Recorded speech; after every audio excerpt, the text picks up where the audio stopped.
Hey guys, welcome to my channel. This is my first what if, hope you guys like it. This is a story of what if Naruto was intelligent, or you can say smart or hardworking, etc. Don't forget to like and subscribe to this channel, it will surely help me, and also it will notify you on my upcoming videos, and check the description for the creator of this great fanfic. Thank you. Now let's start the story. What if Naruto? Return of Flash Chapter 1. Naruto Uzumaki was not a normal boy by any means. Naruto Uzumaki wasn't your run-of-the-mill orphan. He was, as every orphan was, without a parent. He was, as every orphan was, lonely. He was, as every orphan was, sad. He wasn't, as almost every orphan was, looked at with pity and kindness, however. No, Naruto Uzumaki was looked at with disdain and hatred. Simply walking down the streets incurred several cruel beatings. He had no idea why, but the entire population of Konohagakure no Sato seemed to hate him. He had very few precious people. In fact, the only ones he could name of the top of his head were Hiruzen Sarutobi, or as he had dubbed the Hokage, Gigi, Ayame, a girl who helped her father run a nearby ramen shop, and Toiki, the father of said girl. It was sad actually, a boy his age, 5, being hated by everyone. Naruto had learnt this early on in life. He was hated in the orphanage he lived in as well. Ever since he learnt to walk on his own, the matron of the orphanage started treating him like trash. He was not allowed to play with the children of his age, and even when he managed to talk to them, they would sneer at him and told him, in no uncertain words, that a monster like him was not welcome in their group. He would get sad and then leave. Walking the streets of the village was like trial by fire for him. He had to take careful measures to remain as unnoticeable as possible. If he got noticed, a civilian would point at him, shouting to others, "The demon is here. Get him." He would then run for his life, entering lanes and alleys, taking a shortcut through a shop, entering from the front door and exiting from the back, anything to escape the beatings. But it was suspicious that a 4-year-old boy was able to escape from the mobs.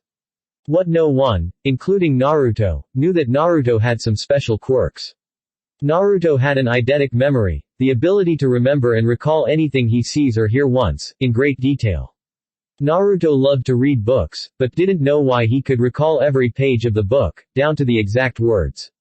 He found it very useful and abused it shamelessly, reading all the books he was allowed to and then some, without telling anyone, of course. He didn't tell this to anybody, not even Gigi, fearing if this got out, he would get beaten for having freakish traits. But he also discovered the downside of having such an ability. One day, when running from a mob, he accidentally entered an alley which had a dead end. There was no escape for him that day. He was punched, kicked on every part of his body, until he fell unconscious. When he woke up, very mysteriously, in his room at the orphanage, healed up, he was very happy he did not die. However, when he tried to sleep that night, the beatings came back in full force in the form of nightmares. Because of his ability, he experienced the beatings down to the last detail. He couldn't sleep peacefully for several nights. Another one of his quirks was a sort of sensory ability. He could sense danger if it was coming to him. However, it was a subconscious ability of sorts, activating only when he was in danger. But it was very useful in avoiding punches and stones that came when his back was turned. The village's behavior in general towards Naruto caused him to develop a need for positive attention, but also a need to avoid people, preferring to keep to himself. He would not actively seek attention, but he would latch on like a leech to anyone who gave some form of caring to him. Sadly, the number of people who did could be counted on one hand. That was the reason he turned to books. At least they didn't attack him outright and allowed him to read them. Almost no one wanted to associate with him, leading him to take refuge in books. They became his best friends, always making him smile when he learnt something new. Naruto had to force himself to learn reading and writing, as the teachers at the orphanage did as less as they could to help him. They would simply thrust the books in hands, and go away to help other children. He learnt early not to ask questions, receiving physical punishment whenever he did. He had read about various topics, but the one thing that stood out to him was the topic of Hokage. How the Hokage was the most powerful shinobi in the village and was responsible for the village's safety. He read how powerful was the Shodai Hokage, with his unique Kekkei Genkei bloodline limit of Mokuden, the wood release. He was said to be the most powerful shinobi of his time, known as Shinobi no Kami, the god of shinobi. Hashirama Senju, along with Madara Uchiha, were the two main founders of Konoha. Ironically, both were also bitter enemies, with Hashirama having to kill Madara to protect the village. The Nadaime Hokage, Tobarama Senju, was the younger brother of Hashirama. He was and is still hailed as the most powerful sweetened water release user of all time. He was also hailed the fastest shinobi of his time, having created the famous Hiraishin no Jutsu.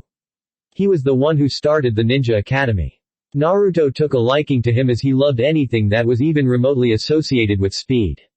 The Sandaime Hokage, Hiruzen Sarutobi, that was his Jiji, was known as the Professor, because he could use all the nature transformations and had the unsurpassed knowledge of ninjutsu, knowing all the techniques in Konoha, save for clan techniques. He also shared the title of Shinobi no Kami with Hashirama, because in his prime he was the strongest of all Kages. Naruto was astounded how powerful was the man he called his Jiji. Sarutobi was also the sensei of the Densetsu no Sannin, the three legendary ninjas, who were among the most powerful shinobi in the world. The Yondaime Hokage was the one who became his favorite to the point that Naruto considered him as his idol, aspiring to be like him. Minato Namikaze, when he was alive, was considered the strongest of the Hokages and arguably, the most dangerous man to have graced the world of shinobi. Known as Konoha no Kuroi Senko, he was also considered the fastest shinobi to have ever lived. He was famous because he took the Hiraishin no Jutsu, the jutsu used by the Nadaime, to levels unheard of. He was the one who single-handedly ended the Third Great Shinobi War, finishing of 1,000 Iwa shinobi by himself, in the Battle of Kanabi Bridge. Naruto also took note that the Yondaime suspiciously looked very much like him if he grew up. Naruto compared their physical traits, more specifically those that stood out the most. They were both blonde, the hair color being near identical, with Naruto's a shade brighter. But the eyes were what took him by surprise. Those azure blue shades were what he had as well, looking back at him in the mirror every day. He became even more suspicious. During one of his outings, when his Jiji came to take him to the Ichiraku ramen that he loved so much, he asked him what it meant to be Hokage. Flashback: the old man stopped eating and looked at him, his eyes piercing him as if searching for something. He then smiled and said, "Perhaps you should ask me first, Naruto-kun, that what does it mean to be a shinobi?" Naruto looked surprised for a moment but recovered and asked, "What does it mean to be a shinobi?" This time Jiji answered, "To be a shinobi means to endure. A shinobi is one who can follow or lead others into any darkness and work together to overcome that darkness and make it out the other side. A shinobi walks towards danger when everyone else is running away. That is because it is the duty of a shinobi to look at any foe and simply say, 'Bring it.' That is because shinobi exist to protect those who can't protect themselves." Naruto had a look of wonder on his face. He had no idea Jiji was that wise. An answer like that changed Naruto's entire view of shinobi. At first he thought that being a shinobi only meant performing cool jutsus and fighting in the name of your village. He had no idea the answer would be this deep in meaning. Sarutobi looked at Naruto and mentally smiled. He knew about Naruto's treatment by the villagers and his drive to be Hokage. He mused, perhaps I can give him a little insight on what being a Hokage means. Naruto recovered from his wonder and stared at his empty bowl, deep in thought. If this is what being a shinobi meant, then he had a pretty good idea on what being a Hokage meant. He was snapped out of his thoughts when Jiji said, "Now that that answer is out of the way, I can tell you what being a Hokage." "I know, Jiji." Those words stopped Hiruzen in his tracks, his head tilting in curiosity. "You know what, Naruto-kun?" Naruto looked up, understanding and respect in his eyes. Hiruzen was touched at the respect he was receiving from Naruto, but his curiosity was increasing. What being a Hokage means? Hiruzen stared at him, silently asking him to continue. Naruto spoke up, "The Hokage is responsible for everything in this village. It's his responsibility to protect everyone here, and to make sure they are safe and happy with their village. He tends to the finances of this village, the rules, the daily events, everything. He controls every single ninja who bears a leaf headband, and basically directs when they live and die. This job is not for the faint of heart, and only for someone who loves this village deeply." At the end of his answer, he was staring back at his bowl. Hiruzen was shocked at the understanding Naruto showed of the position of Hokage. He had no idea that Naruto was this perceptive and knowledgeable. Toiki and Ayame had stopped working as well, staring at the blonde with wide eyes along with the Hokage. It was simply unheard of, a 5-year-old showing such a deep understanding of something most people don't understand until much later in life. Hiruzen was shocked so much that he didn't notice his jaw was hanging a bit. Such a deep perception and insight at such a young age, he thought with wonder. Only one person had showed such understanding like this, and he too was 3 years older. Itachi Uchiha was a prodigy among the likes of Kakashi Hatake and Minato Namikaze. Such a shame he was now a missing nin. Naruto looked up when he felt a hand on his shoulder. Gigi was looking at him with a strange expression. That is exactly what being Hokage means, Naruto-kun. A challenging smile broke out on Naruto's face and he declared, "Then I will become Hokage someday, Gigi. And not just any Hokage. I will be the strongest there will be." Hiruzen chuckled, which soon turned to laughter. The father and daughter on the other side of the counter were also smiling fondly. Naruto frowned. "What? I am serious." He was a little hurt that Gigi saw his declaration as a joke.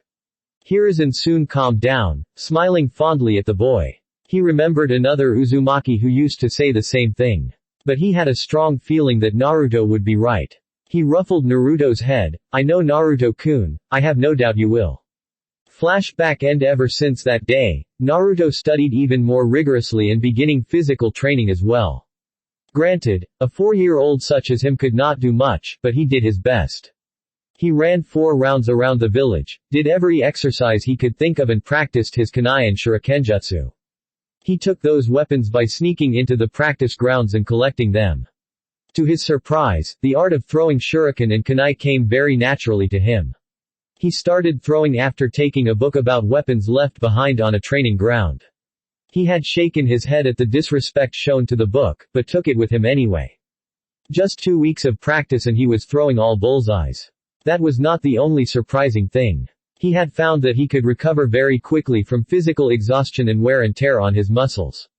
He recalled that he recovered surprisingly quickly after the beating from the villagers. A bloodline perhaps. He didn't dwell on it further, but filed it away for later. But today was special. So special that he would have to take extra measures in staying safe.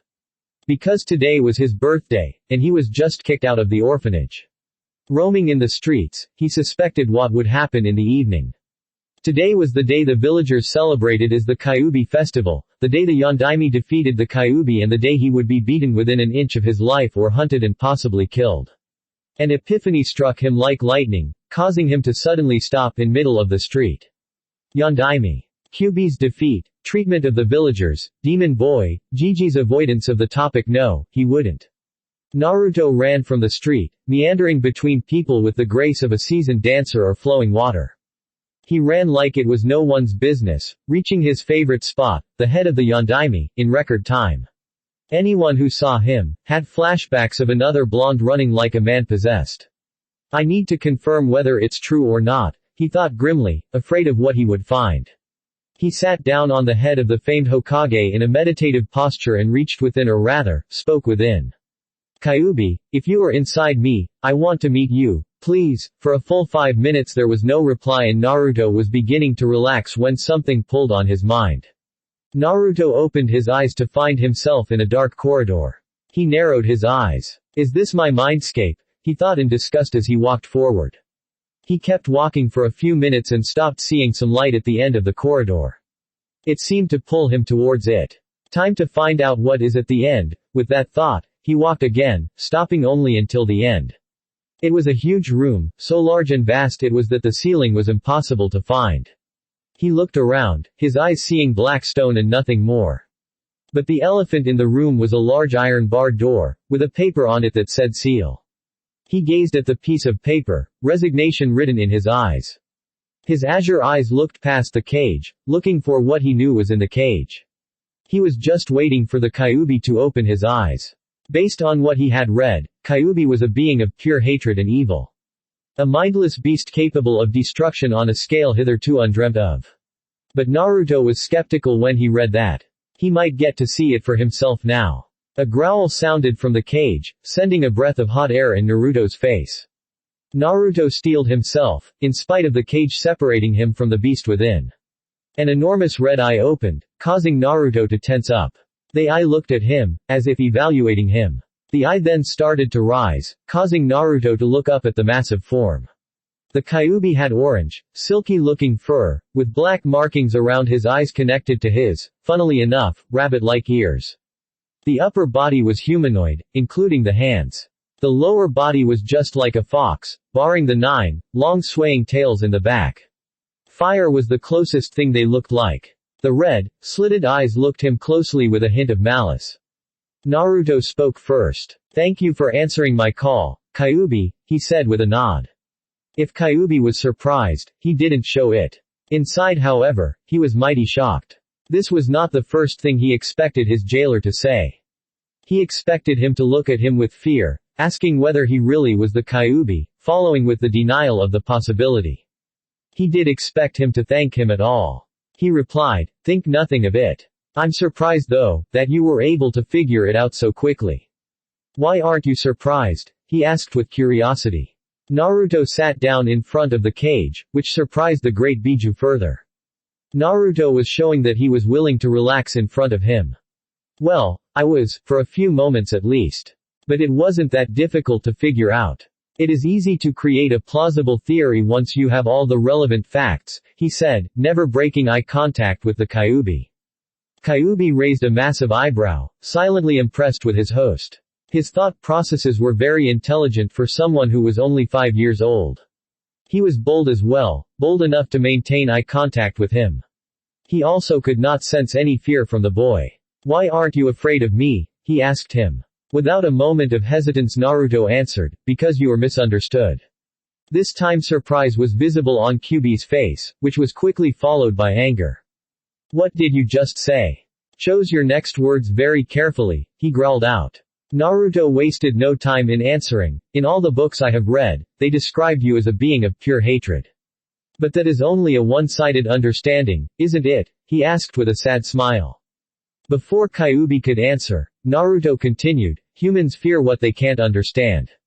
The foremost aspect of your personality that they have seen is hatred, which, while a big part of you, conceals the being underneath that can feel emotions just like us. Isn't that right, Kyuubi?" Kyuubi was astounded at the amount of understanding his host showed towards him.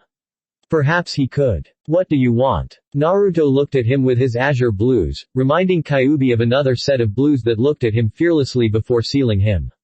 "If you wouldn't mind," a hesitant smile appeared on Naruto's face, "would you be my friend?" Kyuubi was truly stupefied at the request. For the first time, in centuries of his existence, someone had asked if they could be his friend. Naruto saw that the Kyuubi was surprised, and for the Kyuubi, if Naruto's request was not surprising enough, he was totally blown away by what Naruto did next. Naruto got up from his spot and walked into the cage. He walked up close and offered a hand for him to take. "My name is Naruto Uzumaki, and it is nice to meet you." Kyuubi had abandoned all signs of remaining composed and was openly gaping at Naruto. But he composed himself quickly and gave a sincere smile to Naruto. Seeing Naruto was too small to even shake his finger, he extended his index nail to him. "My name is Kurama. Nice to meet you too, Naruto." Chapter 2 Naruto smiled. "You have a very nice name, Kurama." The newly dubbed Kurama smiled, "Thank you. It means a lot coming from someone whose name means fish cake." Kurama smirked at the end, intentionally making the jab at Naruto's name to see if he could rile the boy up. His success was only minuscule though. Naruto only had a tiny frown on his face, instead of the full-blown childish rage Kurama was expecting. "Actually, I prefer the other meaning of my name. Maelstrom is much better than being compared to a fish cake, Kurama." Kurama chuckled, a smooth, deep baritone that lit up a warm feeling inside Naruto. Naruto decided he liked Kurama's voice. "No one would think of a maelstrom when they look at you, Naruto. Perhaps when you are older, but certainly not now," Kurama teased him. Naruto shrugged, and then his eyes turned serious, making Kurama do the same. Naruto asked the Biju, "Kurama, you know I have questions, right?" Kurama nodded, "I assumed as such. However, I had expected us to meet when you were significantly older. I have to say, I was not expecting your call to me. Naruto shook his head. Well, if it makes you feel better, I was not expecting you to pull me inside my mind, he said, absently noting that he was not wet at all, in spite of standing and sitting in the water. Kurama returned to his earlier position, lying down, face on his paws, hands. I will do my best to answer whatever question you have, Naruto, he assured him. Naruto gave him a nod of gratitude and sat down as well. Okay, first question. Why does my mindscape represent a gutter or a sewer, whatever you want to call it? Kurama looked silent for a moment, after which a mischievous grin broke out on his face, exposing his sharp canines. You know what they say about people whose minds are in the gutter, right? Naruto gave him a blank look, reminding Kurama that Naruto, however intelligent for his age, was still only 5 years old. Kurama's embarrassed blush would have been visible on his face if his fur were not orange. He cleared his throat loudly to avoid embarrassment. Sorry Naruto, but I have no idea why your mindscape is a sewer. There is a theory that says that your mindscape is a reflection of your mental state. It could have been the psychological trauma that was given to you by the villagers, but why it is particularly a sewer, I don't know, he replied. Naruto absorbed the information like a sponge and after a few seconds, he asked Kurama, so, I have psychological trauma. I knew about that. Which means that even if I change the appearance of my mindscape to something else, there will always be something that represents the trauma, right? Kurama inclined his head in agreement, smiling a little, that's right. I have to say though, it's nice to talk to someone who is intelligent. Naruto's eyes visibly brightened up at the praise, giving a full-blown smile to his newest friend. Kurama noted with some amusement the grin looked very similar to his own in a redhead. Naruto jumped to his feet. Your answer just confirmed something for me, Kurama. His eyes had a mix of excitement and determination to them, as if he was about to do something new. Naruto closed his eyes and clapped his hands together, face scrunched up in concentration. Kurama observed him quietly, wondering what his host was about to do. Naruto snapped his eyes open after a few minutes, having envisioned what he was about to do. With a cry of, ha! He slammed his right hand on the ground. What happened next completely blew away his mind. A wave of energy exploded from Naruto in all the directions, completely lighting up the mindscape and almost blinding Kurama. Was it chakra that exploded from him? How is that even possible when he hasn't even unlocked it yet? That pulse of chakra completely shredded everything it came in contact with. Naruto may have possibly destroyed his own mind, were the thought running through Kurama's head. When he opened his eyes, however, he was stupefied to a degree he didn't think was possible. His eyes were wide, his jaw was hanging, making him look quite comical. A beautiful valley greeted his eyes. Grounds that were lush and a shade of green that looked heavenly, streams with water clearer than he had ever seen. The grass felt soft under his limbs and there was a massive oak tree with a shade that made it great for naps. The cage around him had disappeared, instead replaced with a collar which had the same piece of paper from before with the kanji for seal written on it. He looked at Naruto in wonder. This kid was a package of one surprise after another. Naruto got up from his position, looking no worse for wear. He smiled satisfactorily. This is so much better than before. Wouldn't you agree, Kurama? He asked, turning to him. Kurama was smiling like he was the happiest being on earth. No one had ever done anything for him, and Naruto, who had just met him, had already done so much for him. Kurama looked at Naruto with gratitude in his eyes. Thank you, Naruto. You have no idea how much this means to me. Naruto just shook his head at him. Don't worry about it. We are friends, right? Kurama nodded, feeling excitement in a long time, wanting to explore what Naruto had created for him. He was about to leave when Naruto's voice stopped him, mid-step. However, it seemed strange that there is no presence of a celestial body in the sky. I had envisioned it just like outside, he mused, a frown on his 5-year-old face that would have earned him so many squeals of, kawaii, from girls. Kurama too wondered what the reason could be, and quickly figured it out. He looked up in thought. Perhaps it is because of the seal, he muttered. Naruto looked up at him, confusion written clear on his face. What do you mean? Kurama looked down at Naruto. The seal that keeps me inside you, Naruto. If it was only you, you would have had absolute control over your mindscape. But since I am here as well, the control gets divided equally. However, control on my side is restricted because of this seal. The absence of the sun or the moon that you envisioned could signify that this place is cut off from my senses. In easier terms, the outside world, he explained. Naruto processed Kurama's answer. If the seal was restricting Kurama's activity. What do you propose I should do, Kurama? Kurama put his hand under his chin. He could see only one way around this, and if Naruto messed up, it could spell trouble for both of them. But he would try his best to not let that happen. You would have to tear off a very small piece of paper on my collar. Leave the rest to me, Kurama assured him. When Naruto looked a bit hesitant, Kurama told him, don't worry Naruto. You can do it. If something goes wrong, I will take care of it. The reassurance erased any doubt from Naruto's face and he promptly marched up to Kurama's collar, making sure to tear only the smallest piece of paper. Kurama nodded in satisfaction and approval. He could feel a tiny bit of control get back to him. Just a snap of his fingers and a sun appeared in the sky, lighting up the valley, making it even more beautiful. Naruto smiled at the sight, but it faded at the sight of a cave that he instinctively knew not to go near. He turned back to Kurama, who had an expression of curiosity on his face. Naruto, what was that wave of energy that exploded from you earlier? And how did you know how to change your mindscape? Naruto gave him an innocent look. It is my mind, Kurama. I can make anything happen in here. As for the energy wave, his expression turned sheepish and he rubbed the back of his head, reminding him of the boy's mother who had the same habit. It just seemed cooler than simply changing the surroundings in the blink of an eye. This time it was Kurama who gave him a blank look. A sweat drop appeared on the side of his head at the sheepish laugh of his host. He shook his head. It seemed Naruto liked to be a dramatic smartass. He concentrated and nodded in satisfaction. He could now sense chakra signatures of almost the whole village. Once Naruto opened his eyes, Kurama would be able to see as well. Nevertheless, you have my thanks. Allow me to repay with something that will come in very handy once you become a shinobi. Kurama smiled, raising a fingernail and very gently touching Naruto's forehead. The nail shined for a moment and then faded back. Naruto raised an eyebrow. What was that?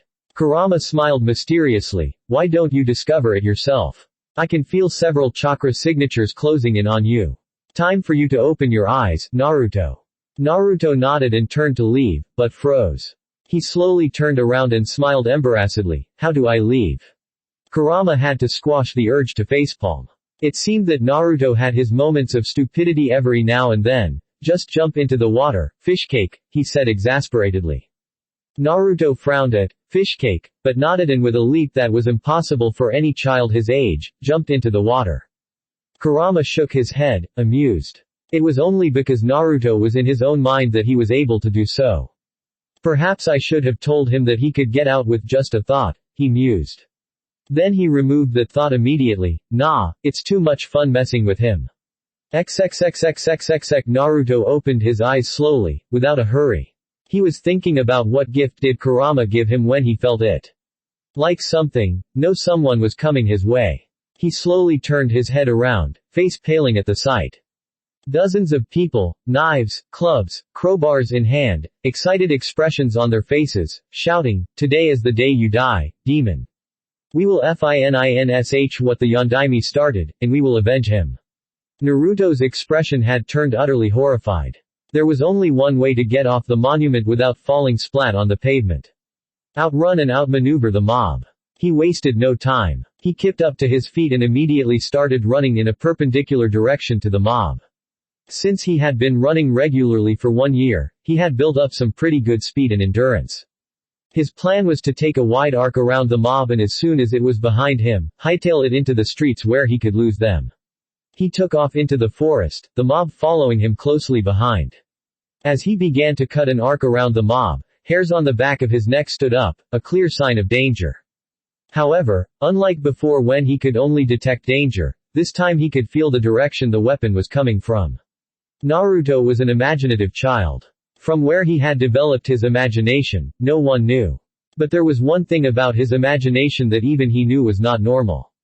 His body had the most unnatural and peculiar ability of following the commands of his mind down to a T. As soon as he had sensed the knives speeding at him, he thought of only one escape scenario, and his body followed it as it did before several times, just not in a life-and-death scenario. He jumped, body in the air, rotating like a screwdriver, the knives going under him, missing him by just a few inches. He rolled on the ground to soften his landing, and continued running away, successfully getting the mob behind him and the road in front of him. He managed to get to the streets, where he purposefully chose the market street where he could lose them. He knew the civilians could not do the tricks that he could.